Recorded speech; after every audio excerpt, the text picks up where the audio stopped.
One of his boyhood friends recalls Spielberg saying he could envision himself going to the Academy Awards and accepting an Oscar and thanking the Academy. He was 12. I've been really serious about filmmaking as a career since I was 12 years old, Spielberg said. I don't excuse those early years as a hobby. Do you know what I'm saying? I really did start then. That was an excerpt from the book that I'm going to talk to you about today, which is Steven Spielberg, A Biography, and it was written by Joseph McBride. And that is one of the reasons I wanted to read a biography of Spielberg. It's because I think it's so, there's a few reasons, but one of them is the fact that from the age of 12 to 74, which is how old he is today, he's had the same goal. He has been making movies for 62 years. It's very rare for somebody to do something for that long, for 62 years. So I think that's somebody that we should obviously be studying and learning from. Another reason that he came to my attention is because he appears in one of my favorite books that I've ever read for the podcast. That's back on Founders number 35, and that's the biography of George Lucas. It's called George Lucas, A Life.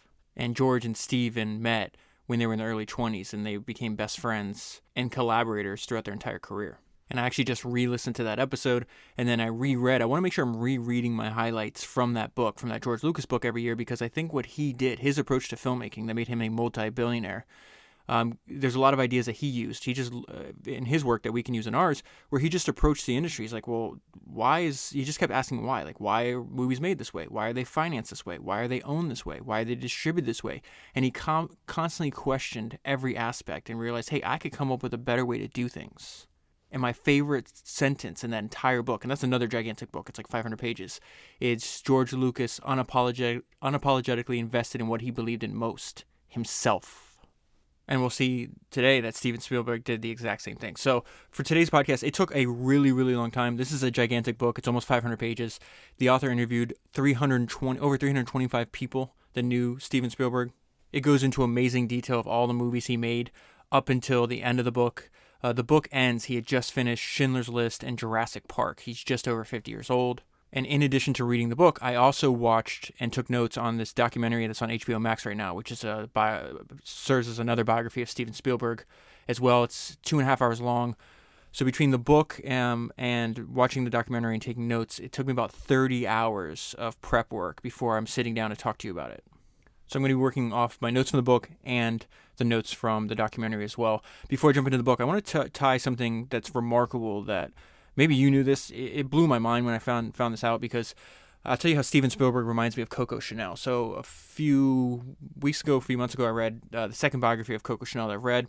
And she started off as an orphan, and I wind up, before she died, she was the richest woman in the world. And part of the way she got that way was because she signed one of the most lucrative deals in history.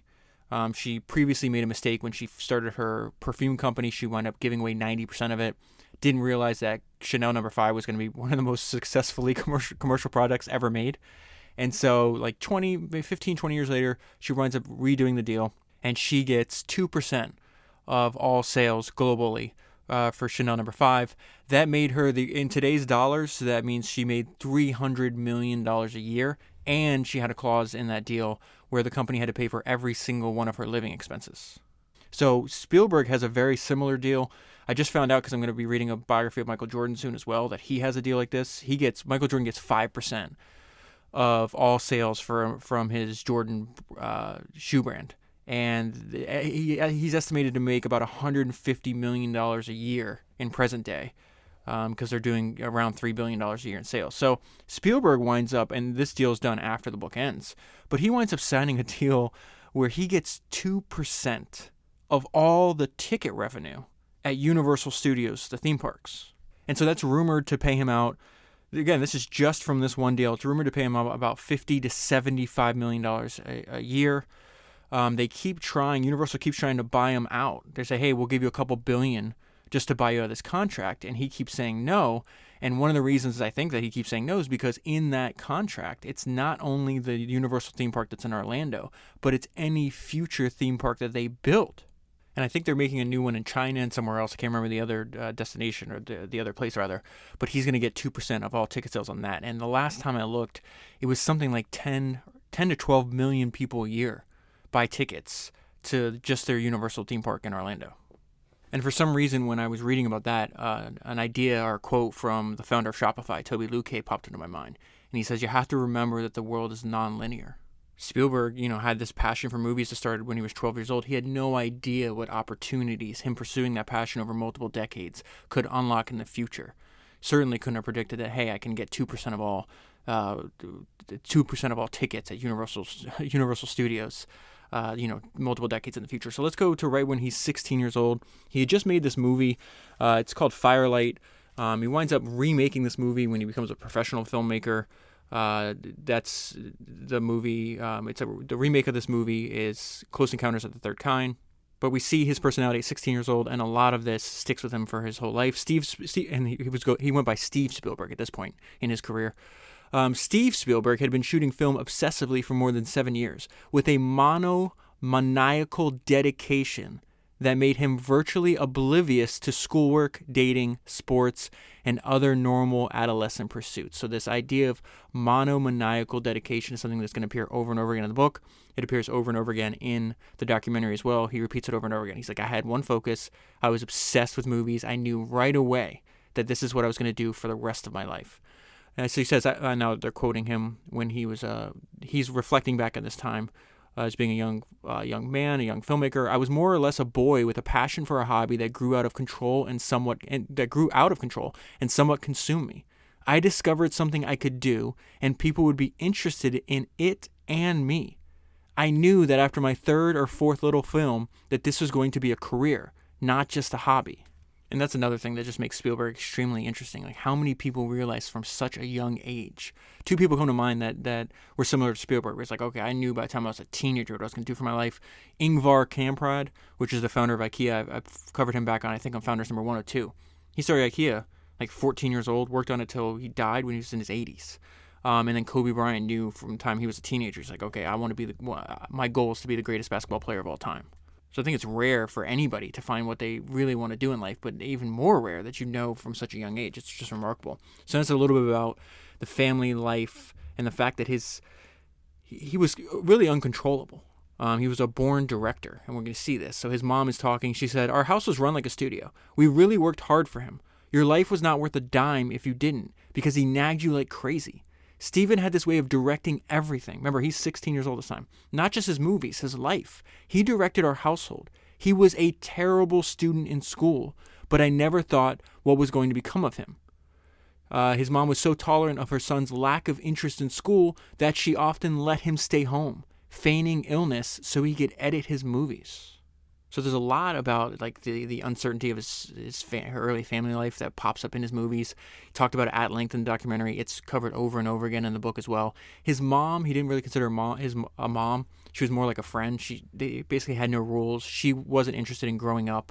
His parents wind up getting divorced, and I'll get into the bizarre story, just crazy story what his mom does. But then on one end you have his mom, who's kind of like a friend, right? And then his dad is this really gifted engineer that is highly recruited by the major technology companies of his day. So they move around, from the East Coast to Phoenix to then he winds up in Silicon Valley. And his dad was a workaholic. So Steven winds up emulating his dad. But in Steven's movies, a lot of them has to do with like an absentee dad. So they wind up reconciling later on in life.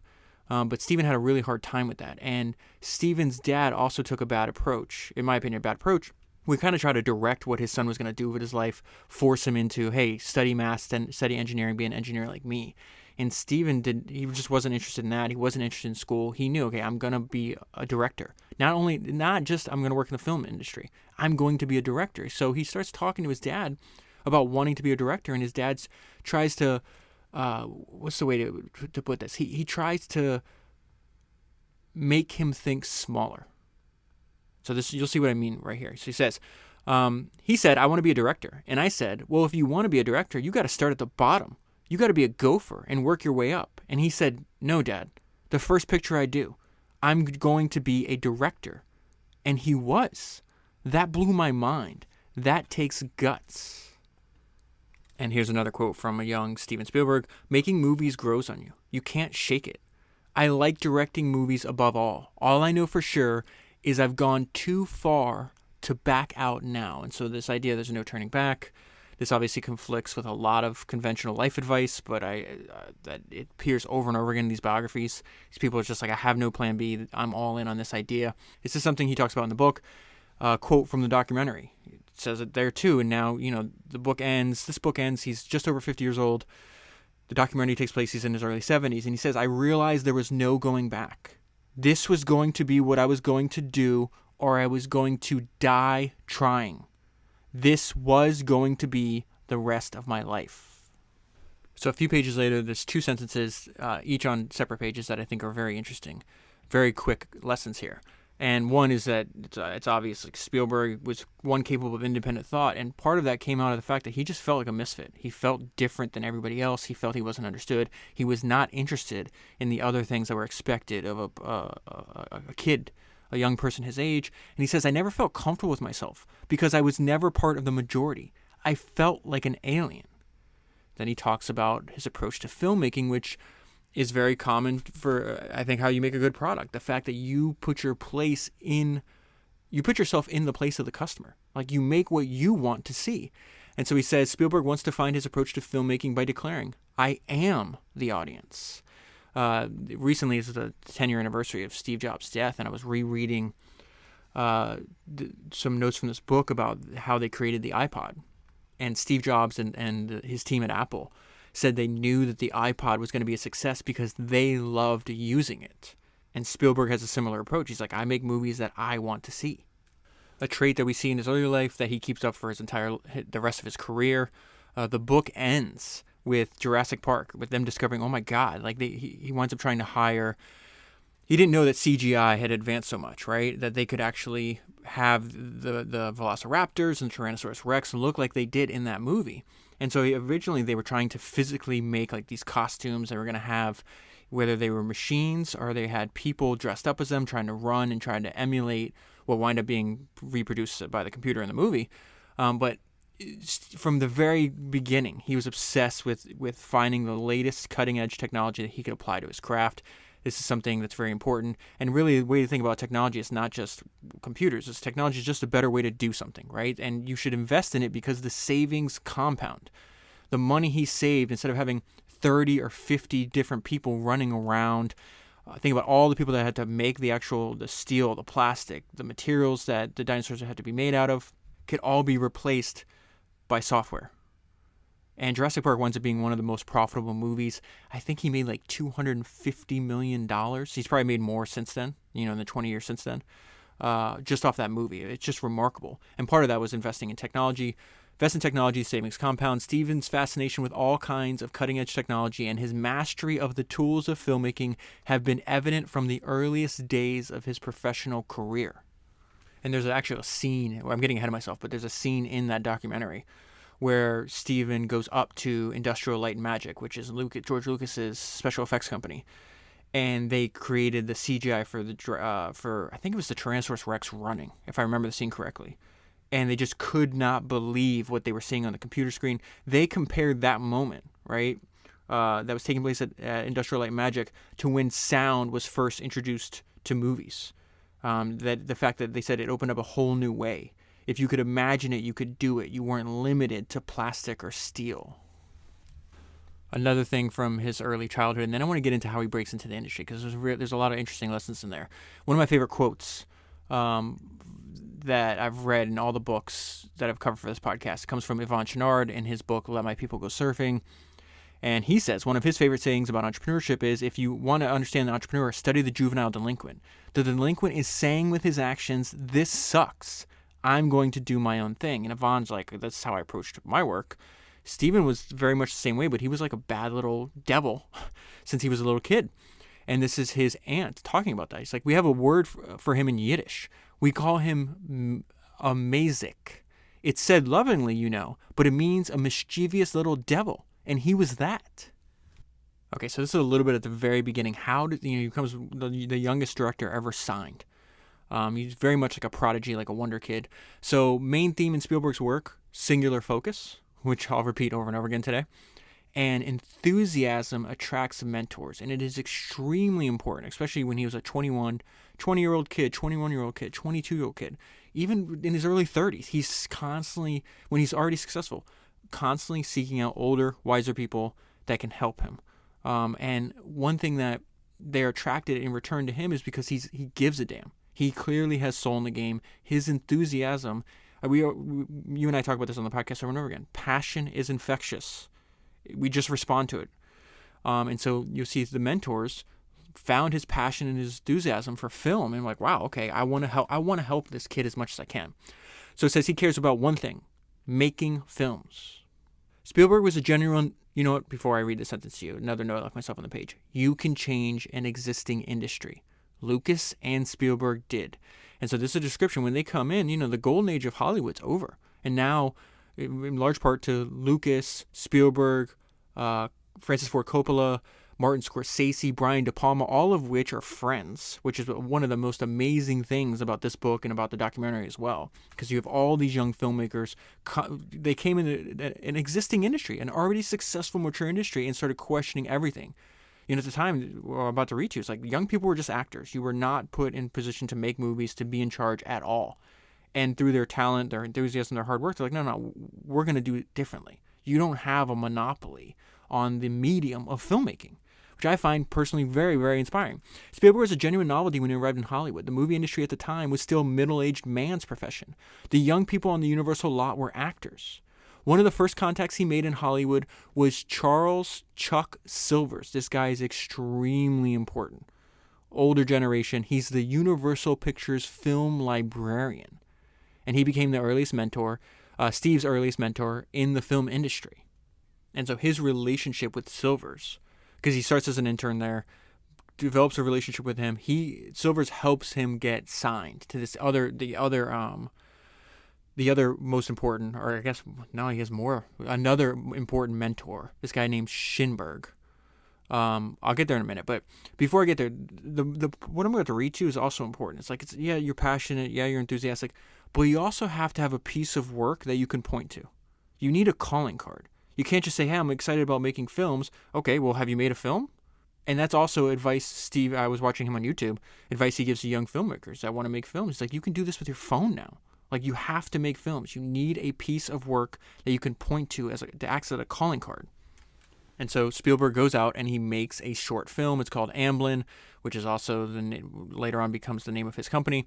But it says Spielberg did manage to direct an independent short film called Amblin in the summer of 1968, several months after his 21st birthday. Amblin was what brought Spielberg to the attention of Sid Sheinberg, then vice president of production for Universal TV, who offered Spielberg a directing contract. So these two mentors lay the foundation for his career, his relationship with Universal. Think about how crazy it is. He's going to start out as an intern and eventually get 2% of all their ticket revenue later on, many decades later. So that's Chuck Silvers and Sid Sheinberg, the important characters. Spielberg, 21, is believed to be the youngest filmmaker ever contracted by a major studio. So I want to go back to what his parents say about him as a young person too, because this is important. Because one of the main takeaways I took from his life story is the fact that if you don't like your life, you don't like the world that you're living in, like, you can create your own. And he definitely had a very unhappy time growing up. Not only with the dissolution of his parents' marriage, they're fighting all the time, but also they kept moving around. They went from a Jewish community to being the only Jewish people around, so there's a lot of anti-Semitism he had to deal with. But it says, when he was growing up, I didn't know he was a genius, his own mother later admitted. Frankly, I didn't know what the hell he was. You see, Stephen wasn't exactly cuddly. He was scary. When Stephen woke up from a nap, I shook. My mother used to say, the world is going to hear of this boy. She continues, no one ever said no to him. He always gets what he wants. Asked how she influenced her son's development, she replied, I gave him freedom.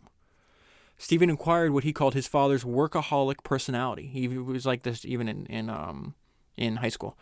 And he definitely like that it's funny because later in the book, it's like, I had his first son's born. I think he's around 40 years old. So he's like, I'm going to just not work weekends. I'm going to be home. He does that for a very short amount of time, but he's definitely an obsessive. Stephen acquired what he called his father's workaholic personality, along with such trait as his love of storytelling and his fascination with high technology that his father introduced him to. Stephen's tendency to withdraw into his own world is also a legacy from his father.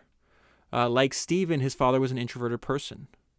Then talks about more about his mom's influence on Steven, just realizing, hey, I don't really want to be an adult. I want to create these. I want to live like this fantasy world.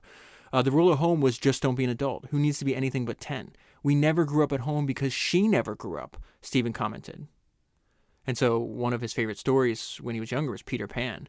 And so something he took away from that story, he says he was mightily impressed by Peter's defiant declaration. I don't want to go to school and learn solemn things. No one is going to catch me, lady. I always wanted to be a little boy and have fun, Spielberg admitted. I've always felt like Peter Pan. I still feel like Peter Pan. It has been very hard for me to grow up.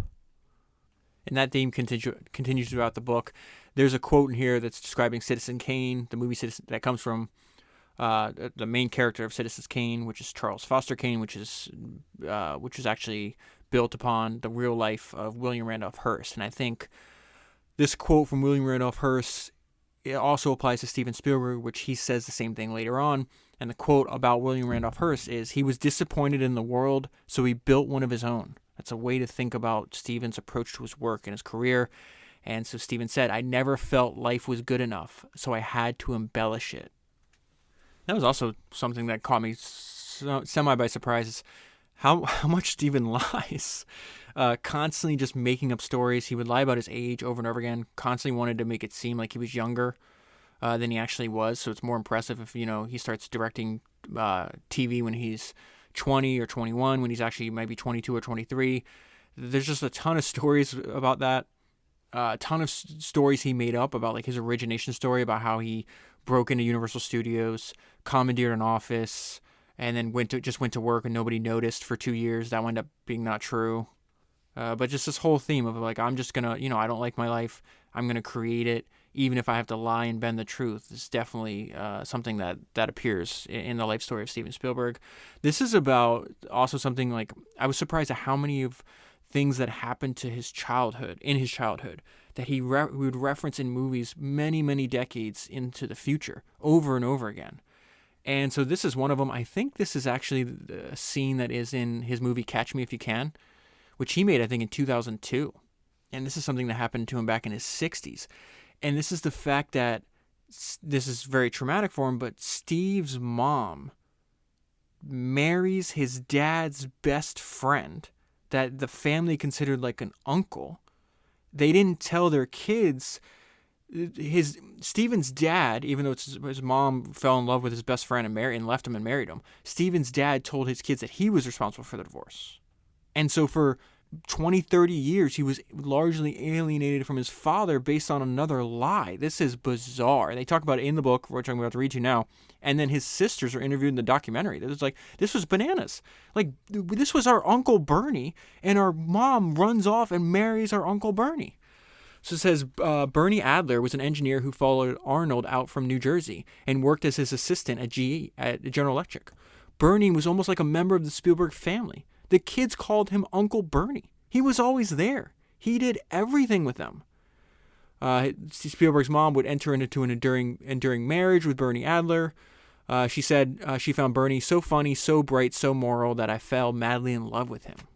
And so this was rather embarrassing for the kids, because there's quotes from the neighbors in Phoenix. They're like, we weren't actually sure who the father was.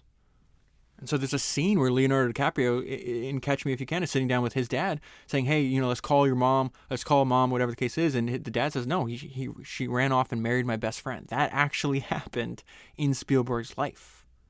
And then in another plot twist, Bernie winds up dying many years later. And now Steven's dad and his mom, who are like in their 80s or 90s, they got to be in their 90s, are back together.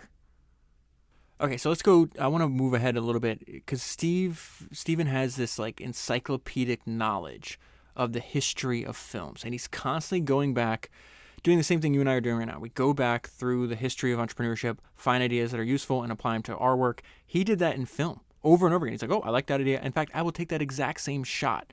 And so this was very similar to David Geffen when I read his biography for the podcast. That's Steven's obviously future partner. He was obsessed with show business. He would just hang out at the movies all day. Or in Steven's case, it's the movies. I think in David Geffen's case, it's Broadway shows. So you pay like $0.25 and you can hang out there all day. So it says Steven's movie fanaticism was nurtured at the Kiva Theater on Main Street in Scottsdale, Arizona. Parents would drop off their kids on Saturdays and leave them all day with 50 cents admission to a program that would include westerns and Tarzan movies, sci-fi, and monster movies.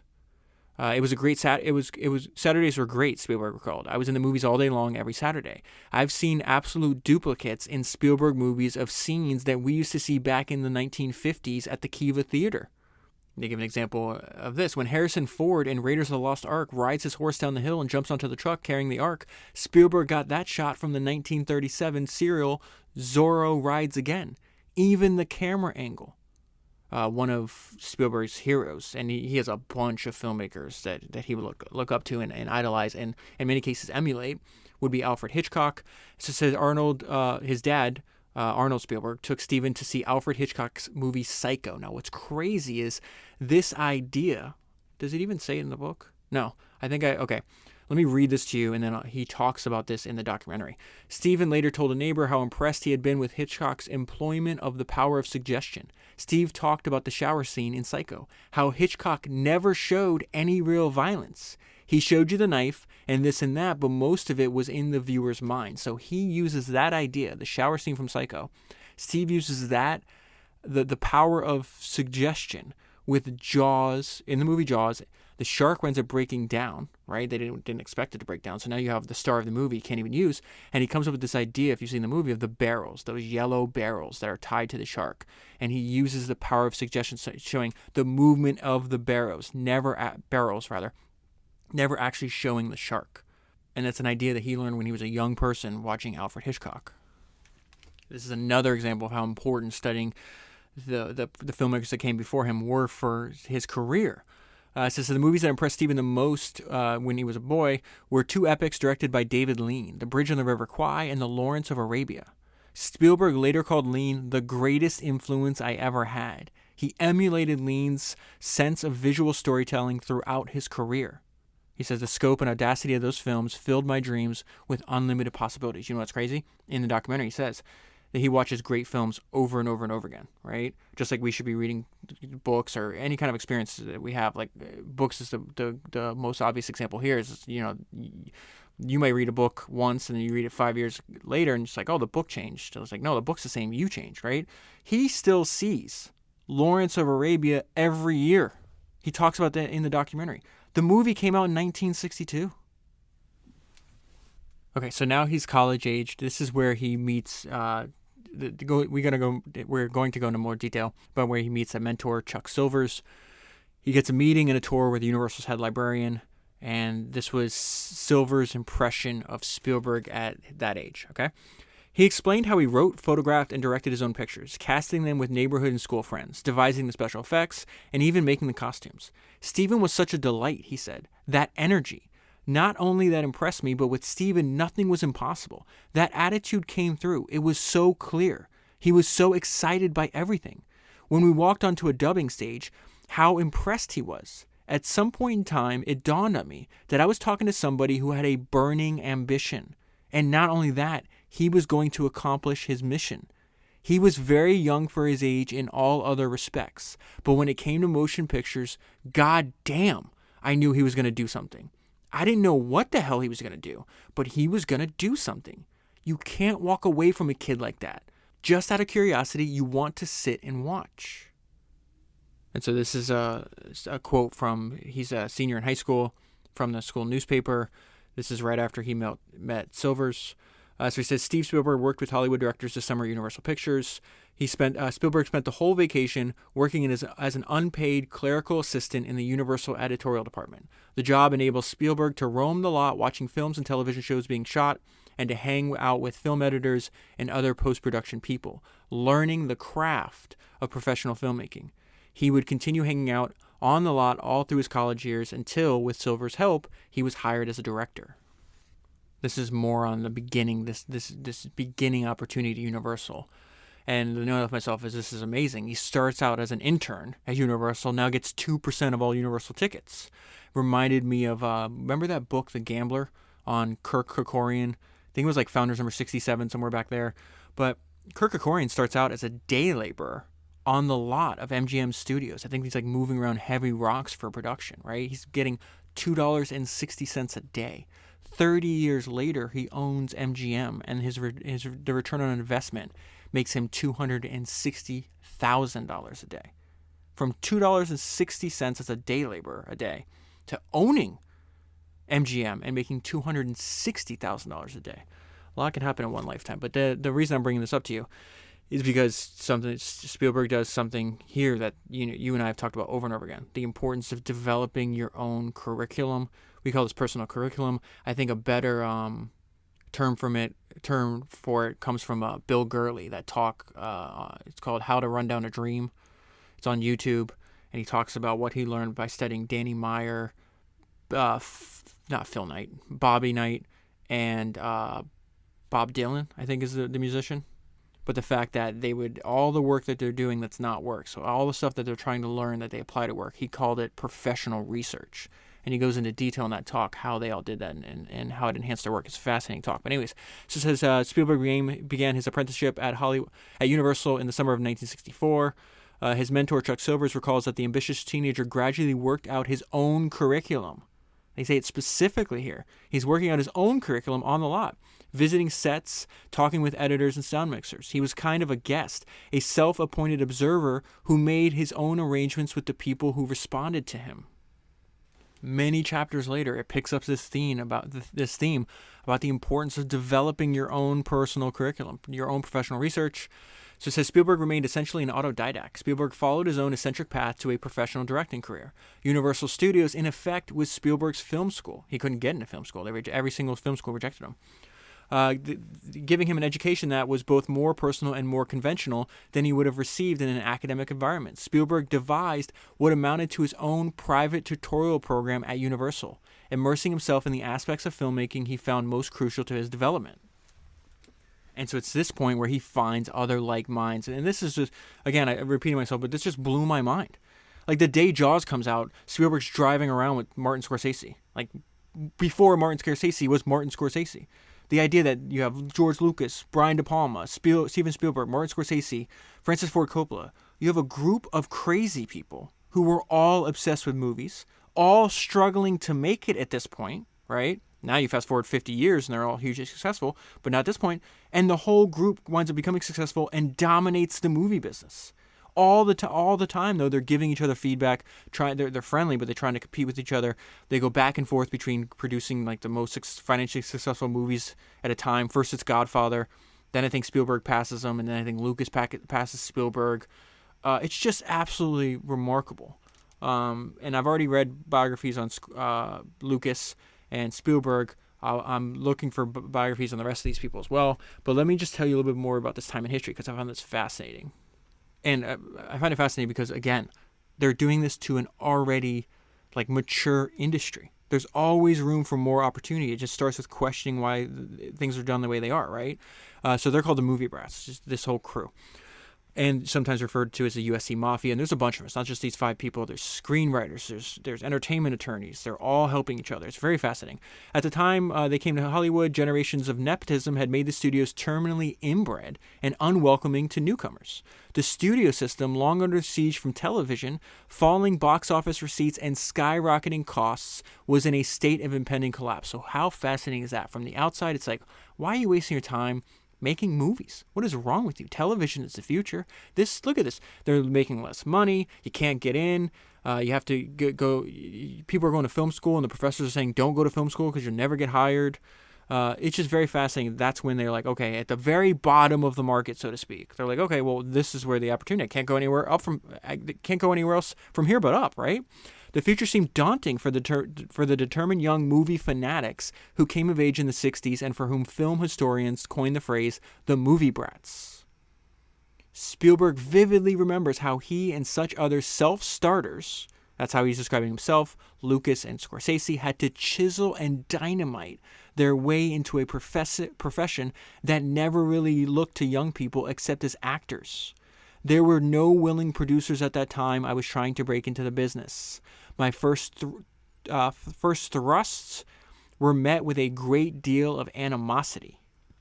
But all these people, the movie brats, the USC Mafia, this is a description of them, were unwilling to settle for such limited dreams. They ate, breathed, and slept movies with a passion earlier generations had brought to writing or painting. And so what they needed is they needed somebody like Francis Ford Coppola, who was the first young director to break through. And then once they saw, wait a minute, that guy can do it? And he's great, talented.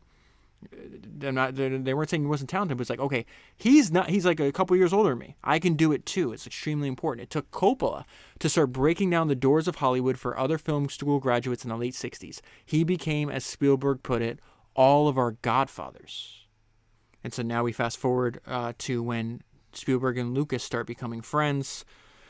They wind up being pals, inspirers, collaborators, but they're pushing each other because of how talented they were. So Spielberg, is like, I'm a young hotshot. I'm good too. Oh, wait, there's another me, right? There's always another you. Like, you got to know that. And so what Spielberg realizes is, like, he watches Lucas's film. He's like, oh my God, I'm sick to my stomach at how good this guy is. So he says, when he saw the short film, Spielberg was jealous to the very marrow of my bones. I was 20 years old and had directed 15 short films by that time. And this little movie was better than all of my little movies combined. So he says, now before he had all these people like Frank Capra, Walt Disney, Alfred Hitchcock, David Lean, all these people. But he's like, now I can have a role model and a collaborator and somebody that inspires me that's my own age that's doing the same stuff I'm trying to do. So it says, now instead of having those role models, rather it was someone nearer to my own age, someone I could actually get to know, compete with, and draw inspiration from. And that was remarkable. How, they're obviously very driven, big egos, but they didn't have big egos with each other, right? They're like, listen, we're competing, but I'm also being inspired from you. And they were able to maintain like a friendship, right? And they had the maturity to realize, hey, we're going to get a lot farther if we can help each other than if we just like, oh, I hate that guy because he's doing the same thing I'm doing. Well, this is not a zero-sum game. Like, people can like your movies, George, and they can like my movies as well. Like, there doesn't have to be just one filmmaker. The fact that they were able to do that at such a young age is very, very admirable. So here's another fantastic little story from the book. And hell yes for Chuck Silvers is what I wrote here on my note on this page, because if we ever have the opportunity to stick up for a young, talented person, like, we should do it. And this is an example of that, because Steven's dad, who is now divorced and living, Steven's living with his dad, but basically gone all the time because he's obsessed with movies. Steven's dad realizes, hey, he's spending a lot of time at Universal, spending a lot of time with this guy named Chuck. I'm going to call this guy Chuck and tell him, hey, my son needs to be focused on college. Steven didn't want to go to college. He winds up placating his I think mainly his dad. He goes to like Long Beach College or Long Beach University, something like that, but he doesn't give a shit about that. Like, he's spending all his time at Universal, winds up dropping out. And the reason I say hell yes for Chuck Silvers is because look at the conversation that he has. He's like, your dad doesn't understand the opportunity and how gifted you are. And this is not an opportunity that waits around, right, for you to finish school. Shortly before Steven started college, Arnold made a phone call to Chuck Silvers, Steven's mentor at Universal, who described their conversation, the only substantial one he and Arnold ever had, as spirited. He's going to Long Beach State. I'd appreciate it if you would do what you can to make sure that he goes to school. Silvers said he couldn't do that. Look, there's something you got to understand about the motion picture business, he told Steven's father. For Steven to realize his ambitions, he's going to need a hell of a big break. Somebody's going to have to put a lot of faith and a lot of money up so the rest of us can see if Steven is who he appears to be. I'm his friend. If it comes to a choice of Steven having the opportunity to direct something that he could use as a showcase, I will advise Steven to do it. School be damned. Lightning doesn't strike twice in the same place in this industry, so you'd better be ready for it. They don't care whether you've got a degree or not. What they are interested in is what he can put up on the screen. And so his dad's like, well, okay, that's fine. I still want him to go to school. Silver's reaction is, with talent like Steven Spielberg, you don't set that kind of goal. What the hell good is a degree? That wasn't Steven. And this is such an important part of this whole thing about this. Like, I'm not trying to direct him what to do. I'm trying to be there for him. So Silver says, my idea of encouragement was to be there. Basically, that's the only function I really served. Somehow, I always became a listening board every time he got a story idea, every time he shot some film. Asked why he went so far out of his way to help Steven, Silvers replied simply, I liked him. I admired this lump of raw material. Just think about, just pause and think about what is happening in the story. How important. There is an alternate future where Steven does not have the help of Chuck Silvers, somebody that is a film historian, somebody that's been with Universal, somebody can help guide him, somebody that's a few decades older than him. And we don't know the name of Steven Spielberg because that opportunity didn't present itself. He didn't actually stand up for this person. He's like, hey, this guy is talented. The work he's putting out into the world is important. I'm going to be there to encourage that. That is just so important if we're given the opportunity to do that for people. And Steven winds up playing that same role in the future for young filmmakers and young writers and young producers. It's so important. And it's another idea that he got from Chuck, which I'll talk to you about later. But I just want to pull out this thing, what his father's telling him to do, right? He's going to school, he's going to drop out, but this is just a reflection of how disjointed school can be from real life. And this is something that Phil Knight, founder of Nike, and Fred Smith, founder of FedEx, dealt with too. They both wrote papers about exactly what they were going to do. The idea for Nike, the idea for FedEx, and I think they both got a C. Same thing happens to Spielberg. This is so silly. Nothing sums up the frustrations of Spielberg's academic experience at Long Beach State better than his record in the TV productions course. He received a C. Moving on, reminder, shoot your shot. Shoot your shot. Goes up, this is a young kid, and he just goes up and he's not like an arrogant kid, goes up with asking for help and saying why he wants help. He often would walk up to stars and directors and producers on the studio streets and invited them to lunch. Cary Grant and Rock Hudson were among those who accepted. This is the same thing that a young Steve Jobs did. He called up Bill Hewlett, if I remember correctly. I think it was Bill and not David. Either one, the partners, calls him up, asks for parts, says, I'm a 12-year-old kid, winds up getting a summer job. Well, later on, when he's like 18, 19, he calls up all the people. Bob Noyce, founder of Intel. The guy that did Microsystems, I can't remember his name. The guy that did AMD, can't remember his name at the moment, sorry. All these people. He's just like, listen, I didn't know how to build a company. I greatly admired the people that knew, so I called them up. I asked if I could talk to them, if I could have lunch, coffee with them.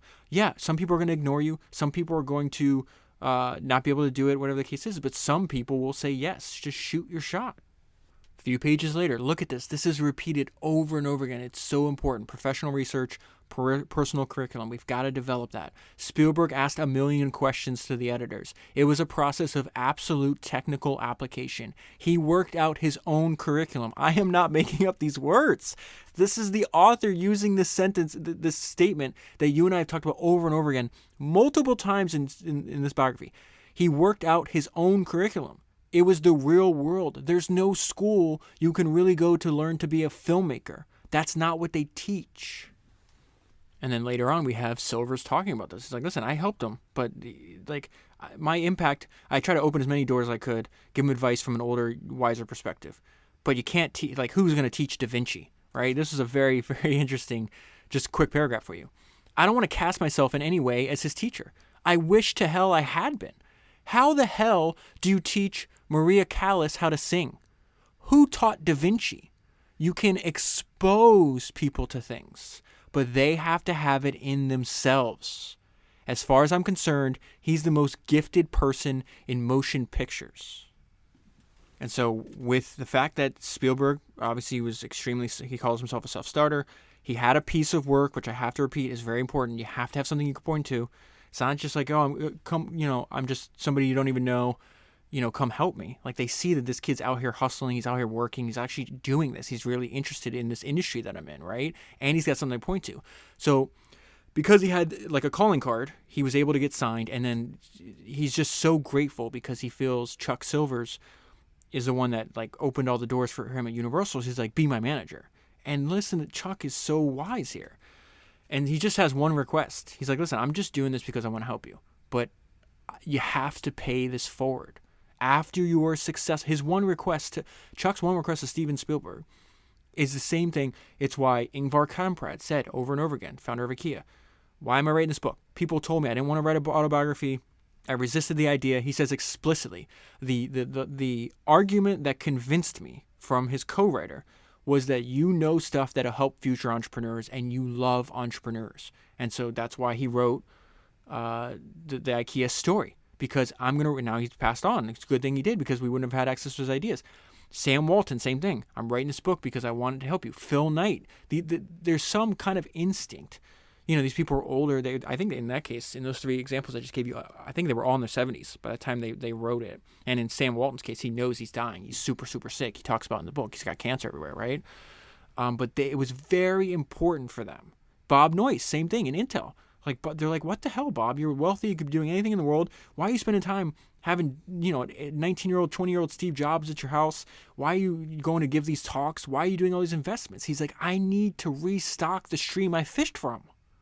It's that natural human instinct to be like, okay, I benefited greatly from this knowledge, from this industry, from this mentorship. I'm going to go and turn it around and do it for the next generation too. It's amazing. So Spielberg then asked me if I'd be his manager.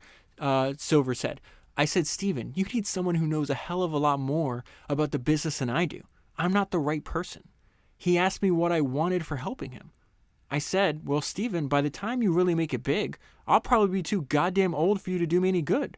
In effect, what I told him was, when you can, pass it on. When you make it big, you could be nice to young people. I learned from people I had no way of thinking. I learned from people I had no way of thinking. You can pass that on. Steve made me a promise, and he kept it. You look at the list of first-time directors and new writers and first-time producers he has made an opportunity for. He puts his money and he puts his business personality on the line. Okay, so he's already signed as a director. Again, I've repeated this over and over again. I'm going to repeat it one more time because it's a note I left myself on this page. There's 2 notes for myself. Number 1, have a piece of work that you can point to, right? He set up a screening of Amblin. It was an incredible piece of work. This is how he gets signed to this guy named Sid Sheinberg. So think of this as mentor number 2 in Steven's life. And they're still friends to this day, which again, this is something I always look for. If when you meet new people, it's very important that they've been able to develop relationships for a long time, because you can fake being a good person for, a couple months, maybe a year, maybe even a few years.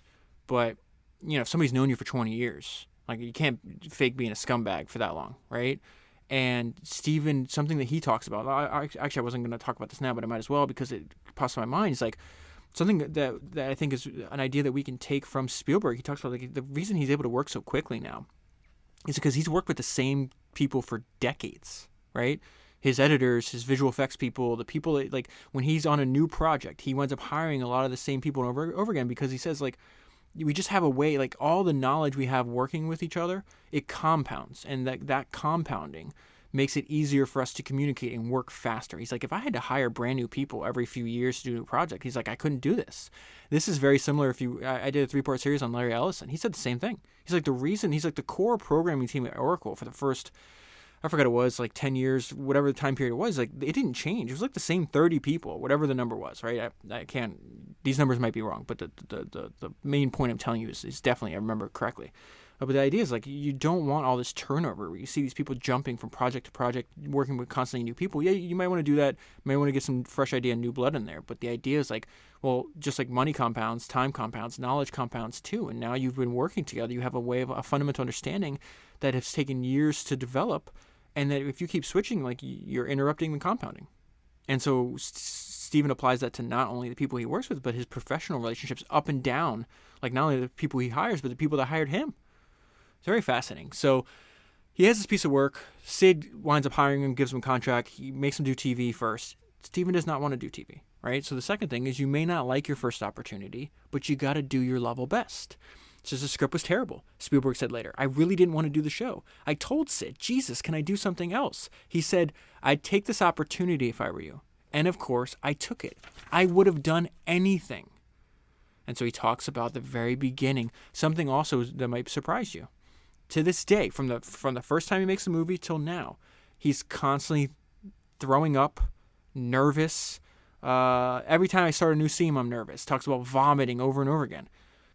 He's a 65-year-old man when he's talking about this, right? And the same thing that was happening to him when he was younger. We just don't, and I'm glad he shares this, because from the outside, it's this guy obviously knows everything. He's got, I don't even know what, 4 of the, I don't know what the number is now, but I think when this book ends, he has 4 of the top 10 highest grossing movies of all time. Just outsized, remarkable success. This guy clearly knows what he's doing, and yet you don't see before the camera turns on, he's in the corner throwing up.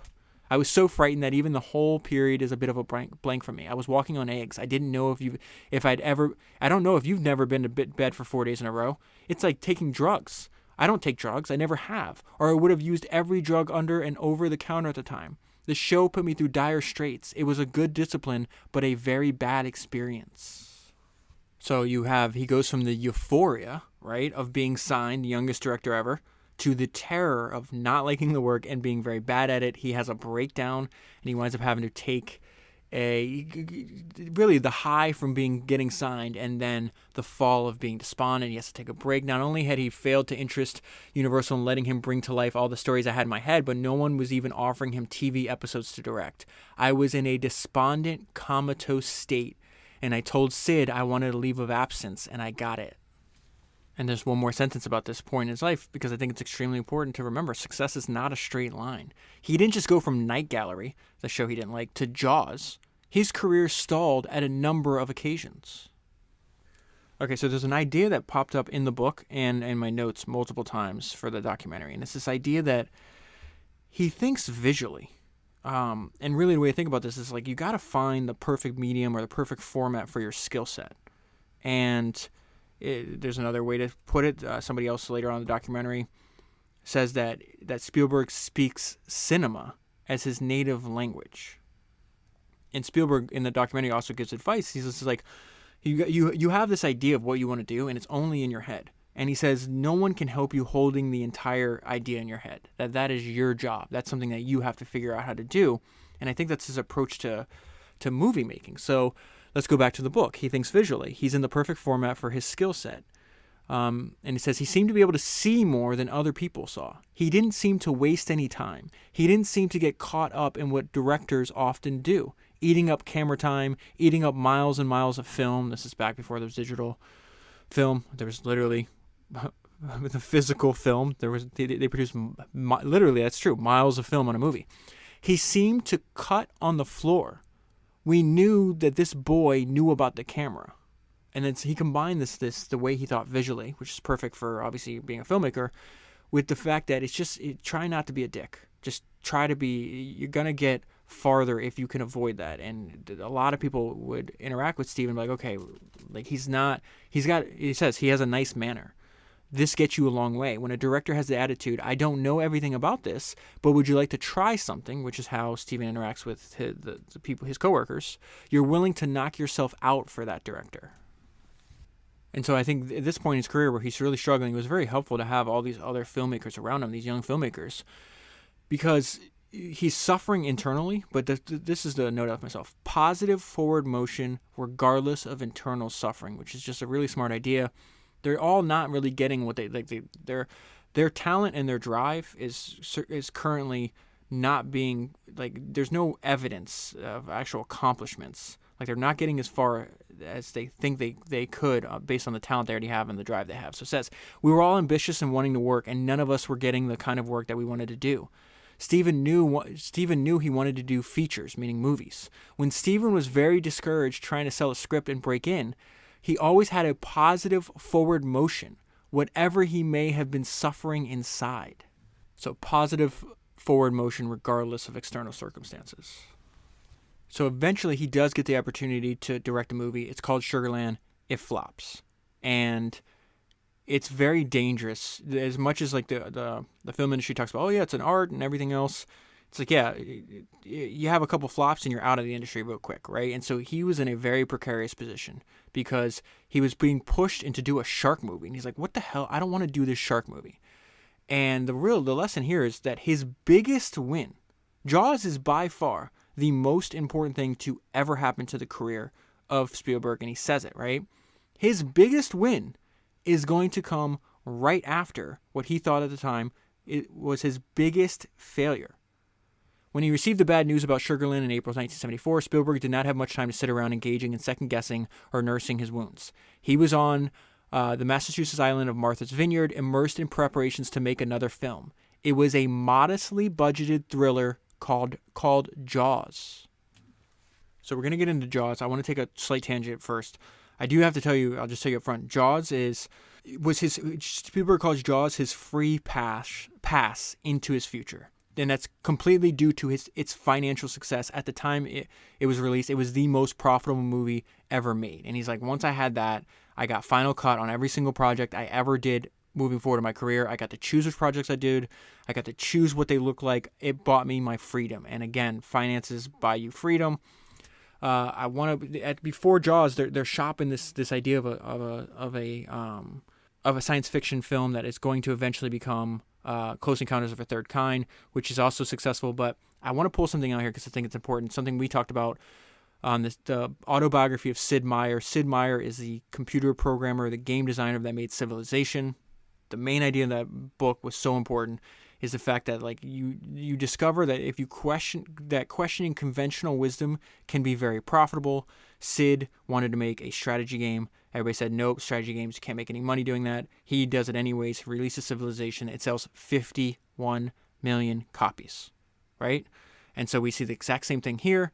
Lucas and Spielberg, they're trying to shop this project. It says in 2 decades since Star Wars and the Close Encounters were released, science fiction films have accounted for half of the top 20 box office hits. But before George Lucas and Spielberg revived the genre, there was no real appetite at the studios for science fiction. The conventional wisdom was science fiction films never make money. So questioning conventional wisdom can be profitable. Let's get to the making of Jaws, because it was just constantly in flux. They're rewriting the script the night before. Not sure if they'll have it done before the next day, if they can actually shoot anything. It went over budget and over schedule, I think like 3 times. Like it was supposed to take like 57 days. I think it took like 150 days, something like that. But it says, and then they wind up, the shark winds up, like the main character winds up disappearing. So it's just amazing like how resourceful he had to be. So he says, I hired a man named Carl Gottlieb, who was an old friend of mine, and he came with me to Martha's Vineyard, essentially to polish the script as the actors sat with me every night, often only 24 hours before the shot, and improvise.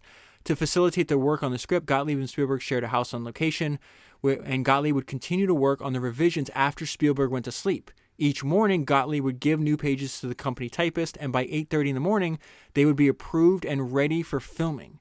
It was incredibly tense. And so halfway through, Spielberg wants to quit. And this is just a reminder, your mind will play tricks on you. Lucas thought Star Wars was going to flop. If you remember that, Spielberg says the same thing. He's like, I'm going to be out of the movie business. This movie's not going to do well. I had 2 failures in a row, and I'm done. Sid had words with Spielberg over Jaws. It was one of the few disagreements that Steven and I had. I literally forced him to do it. I think he was upset for a while, and he turned to me and said, why are you making me do this B movie? He was scared. He felt overwhelmed. He wasn't sure he was the right guy for it. The picture was important to him, vitally important. There was such huge professional stakes. Nothing was ready. It was at that stage completely out of control, and it was as it was during most of the shooting. Jaws ran into so many production problems that exasperated crew members began referring to the movie as flaws. Spielberg later admitted, I thought it would be a turkey. This is more about the terror part of Euphoria and Terror, right? Imagine having to shoot a shark movie without the shark. He thought he was doomed, and this winds up being his greatest achievement. It's just wild. For weeks after shooting started, Bruce simply refused to work. That's the name of the shark. That night, Richard Dreyfuss declared, if any of us had any sense, we'd all bail out now. Spielberg anxiously shot around the star of the movie. Out of desperation, he began shooting barrels instead of the shark. In the movie, the barrels are affixed to a shark by the harpoon, and they cruise the ocean surface as a stand-in for the submerged creature. We were very scared. I didn't know whether any of us could do it. We thought we're making a picture called Jaws, and we don't have the fucking shark. Today, with computers, you could just put the shark in. In those days, it was a strictly mechanical thing. The pressure on the 27-year-old director was enormous. I thought my career as a filmmaker was over.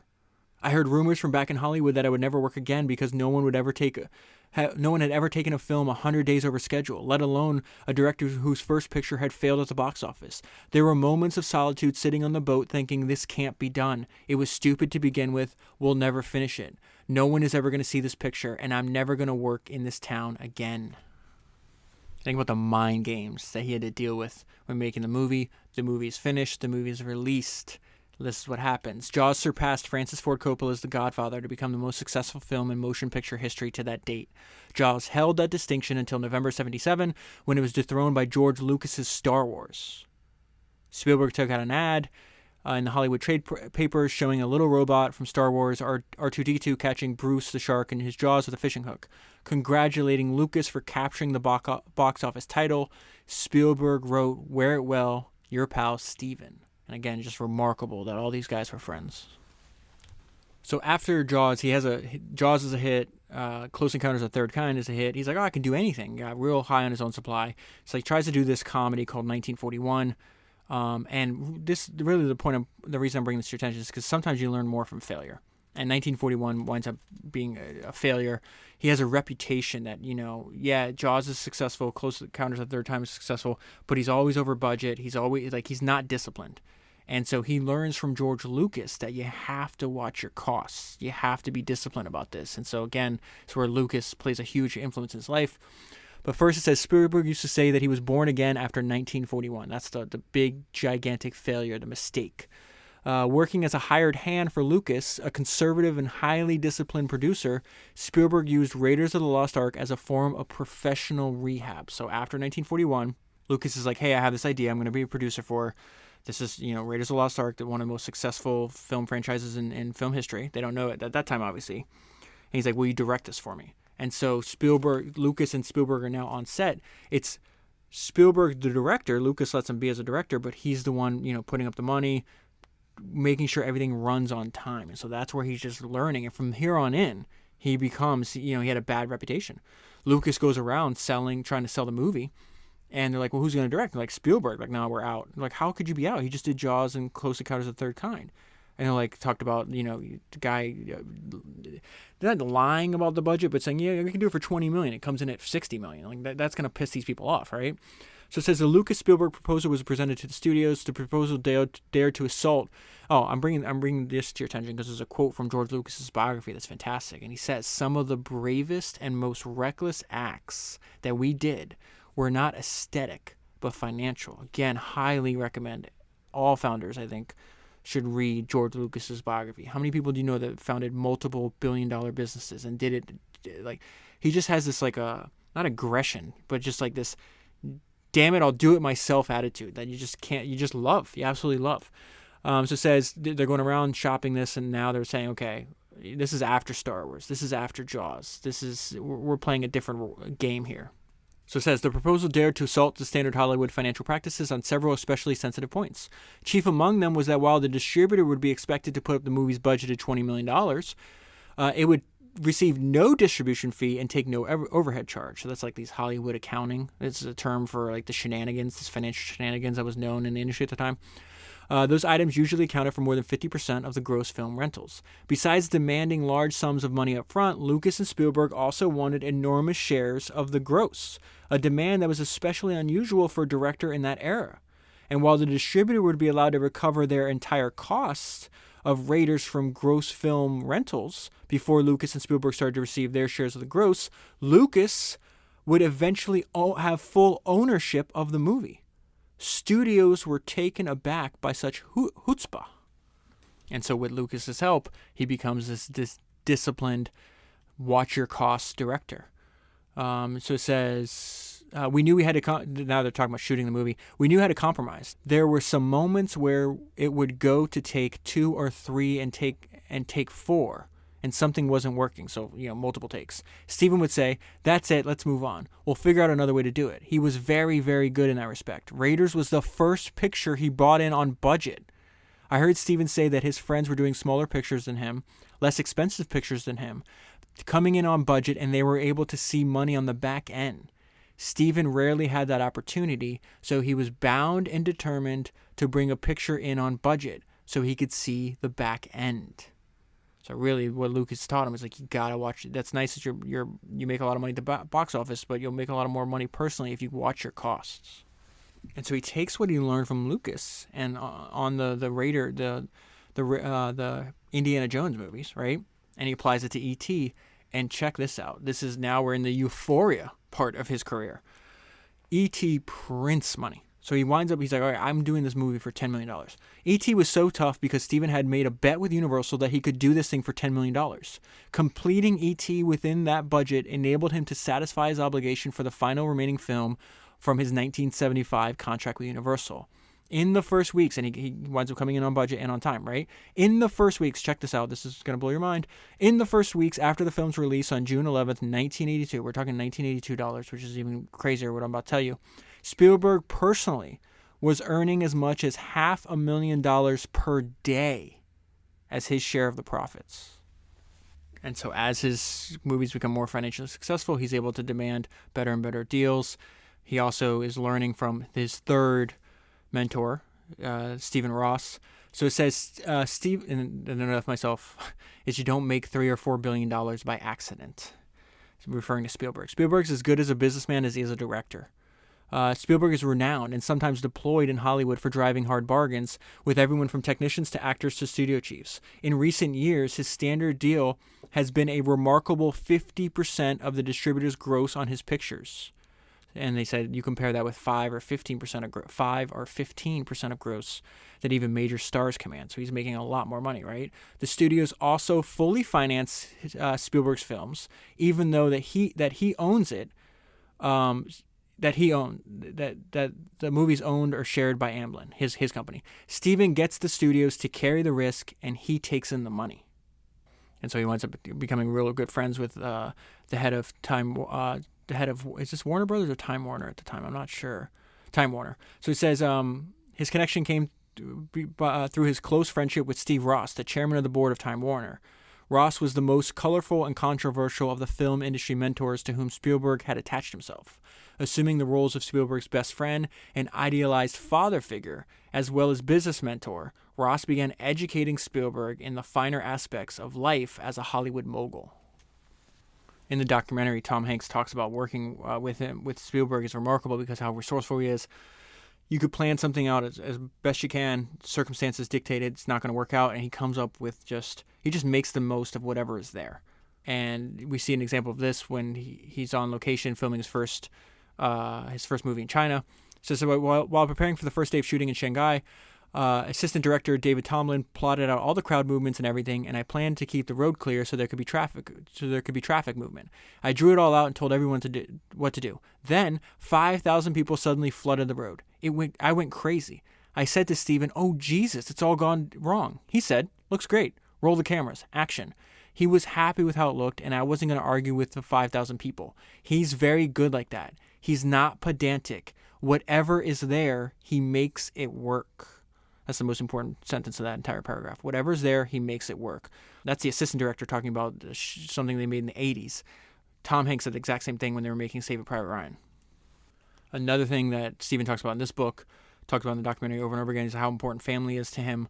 The fact that he's got like 7 kids, something like that. He got divorced for the first time. He felt like a failure. Then got remarried. They'd been married for a long time. He says it's extremely important to him because of the traumatic childhood he had. And he's got this scene in Hook that he took to heart, and I think it's fantastic. And so they're going back and forth. It's the character Peter and his wife. And it says, "Your children love you. They want to play with you. How long do you think that lasts? We have a few special years with our children when they're the ones who want us around. So fast, Peter. It's a few years, then it's over. You are not being careful, and you are missing it." That is the lesson Peter learns in Hook, and it is one Spielberg took to heart in his own life. And I would say that is the major life regret that I've seen in a lot of these biographies and autobiographies, and when they're writing it in these books, it's too late. It's the fact that they over-optimized for their work life at expense of their children. They all tell you not to do it. It's a regret they can't do anything about. The best term I've ever heard about this came from Ingvar Kamprad's autobiography, because he did that. His 3 boys, if I'm not mistaken, he's like, I missed their childhood because I was building IKEA, and I messed up. I shouldn't have done that. And it says, childhood does not allow itself to be reconquered. There's also a line in the Hook movie with Peter Pan that I think Spielberg took this idea and ran with it as well. And that's the idea that to make life the adventure it's supposed to be. "So, Granny," Wendy tells Peter, "your adventures are over." "Oh no," he replies. To live will be an awfully big adventure." So when the book ends, he had just finished Schindler's List and Jurassic Park. Finally gets his Academy Award that he's been dreaming about since he was 12, that he had been snubbed for multiple decades before then. Has 2 of the most successful and well-known movies. And it says, as he approached his 50th birthday, Spielberg showed no signs of being crushed under the enormous weight of his success. Many a lesser career has collapsed from the burden of escalating expectations. And Spielberg, who still bites his fingernails and throws up before coming to a set in the morning, cannot help feeling the horrendous pressure of having to top himself, of simply having to be Steven Spielberg. But throughout his 28 years as a professional filmmaker, he has maintained a sense of inner balance that so far has enabled him to avoid losing his nerve.